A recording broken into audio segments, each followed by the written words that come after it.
ተቆራርጧል። አይሰማም? አባቴ ሙቶ ነበር። ይሰማል?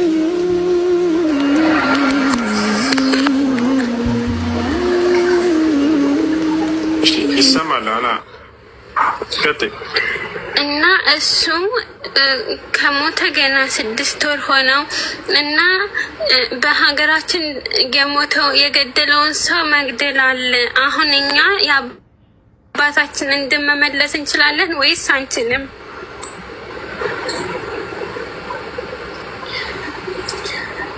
እሺ ሚዩት አድርገ።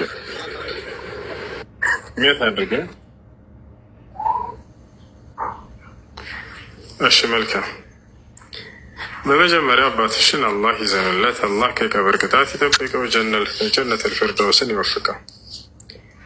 በመቀጠል የገደለ ይገደል የሚለው ህግ በኢስላም አለ። ነገር ግን አውቆ የገደለና በስህተት የገደለ በሚል ለሁለት ይከፈላሉ። አውቆ የገደለ ሰውና በስህተት የገደለ ሰው በአንድ ፍርድ አይደለም የሚታየው። አውቆ የገደለ ሰው ነው የገደለ ይገደል የሚለው ህግ የሚፈጸምበት። በስህተት የገደለ ሰው ግን የገደለ ይገደል የሚለው በእርሱ ላይ አይሰራም። ነገር ግን ካሳ ነው በሱ ላይ ያለበት። ለምሳሌ በስህተት የገደለ ሰው ማለት መኪና እየነዳ ያለ ሰው የገባበት ሳያስበው ገደለው። ሰው የገደለ ይገደል ተብሏልና ይገደላል አይባልም፣ በስህተት ነው እና አውቆ አይደለምና። ነገር ግን መኪናውን ይዘው ሰውየው አውቆ ሆን ብሎ እሱን ለመግደል ብሎ አስቦበትና አቅዶበት ሂዶ መጥቶ ቢገድለው ይሄ ነው የገደለ ይገደል የሚባለው። አላህ ስብሐነሁ ወተዓላ በሱረቱ ኒሳ ላይ ይህን ሲናገር ወማ ካነ ሊሙእሚኒን አን የቅትለ ሙእሚናን ኢላ ኸጠአ አለ። አንድ አማኝ ሌላውን አማኝ በስህተት ካልሆነ በስተቀር ሊገድለው አይገባም አለ። ወመን ቀተለ ሙእሚናን ኸጠአ ፈተሕሪሩ ረቀበቲን ወዲየቱን ሙሰለመቱን ኢላ አህሊሂ ኢላ ይሰደቁ አለ። አንድን ሰው በስህተት የገደለ ሰው ይገደል አይደለም ያለው፣ ፈዲየቱን ሙሰለመቱን ኢላ አህሊሂ ወደ ቤተሰቦቹ የምትሰጥ የሆነችን ካሳ ወይንም ጉማ ይስጣል አላህ። ያ ካሳ ምንድን ነው? 100 ግመል ነው። ነቢያችን ሰለላሁ ዐለይሂ ወሰለም ሐዲስ ላይ ሰው የገደለ ሰው 100 ግመል እንደሆነ ተናግረዋልና። ግን ቤተሰቦች ይቅር ካሉ ይሄንን በቃ ይቅር ይባላል። አይ እንቀበላለን ካሉ እንፈልጋለን ካሉ ያ ይሰጣቸው ነው። እሺ ይህን ከተረዳን አውቆ የገደለ ከሆነ የገደለ ይገደል የሚለው ህግ ይፈጸምበታል። ቤተሰቦች አሁንም አይ እንዲገደል አንፈልግም፣ አውቆ ነው የገደለው። ግን የገደለው ሰው ደግሞ ለቆ ሂዷል።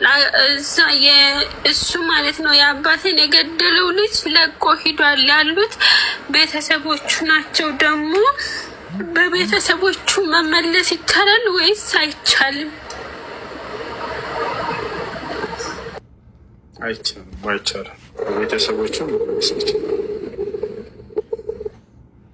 በቤተሰቦቹ መመለስ አይቻልም። አደራ ይሄን ነገር ተጠንቀቁ።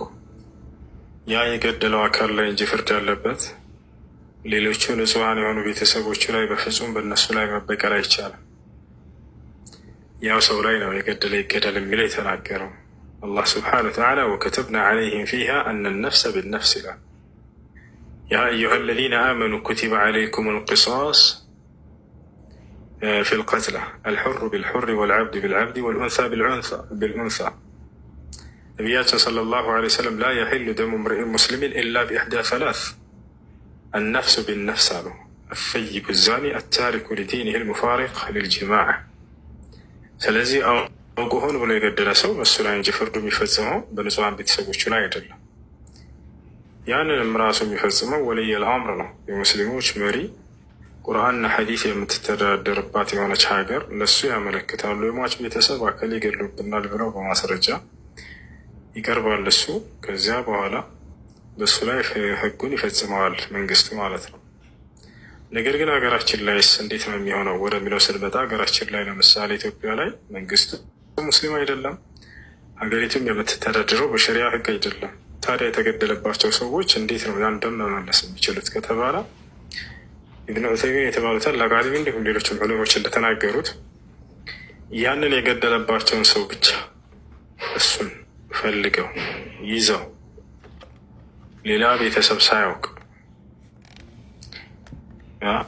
ዋጋውን መስጠት የሚችሉ ከሆነ ያንን ደግሞ መመለስ የሚችሉ ከሆነ የሟቹን ይቻላል፣ ችግር የለውም ብለዋል። ነገር ግን እነዚያንኞቹ ቤተሰብ በሚያውቁበት ሁኔታ መሆን የለበትም። ያን ካወቁ እነዚያ ደግሞ መልሰው እነዚህን ንጹሐኖችን ቤተሰቦች እንገላለን ብለው ሊነሱ ስለሚችሉ አያቸው። ለዚህ ነው ሸሪዓዊ ህግጋቶችን መንግስት ይፈጽማቸው ያለው ኢስላም። መንግስት ከፈጸመው ሲል ነገር መንግስትን ሄዶ የሚገጥም ቤተሰብ ይኖራል? አይኖርም። እዚያው ጉዳዩ ይቋጫል። ቤተሰብ እርስ በርስ ለምሳሌ ገደለ ይገደል የሚለው ሰው ራሱ ማንኛውም ሰው ሄዶ ይፈጽም ቢባል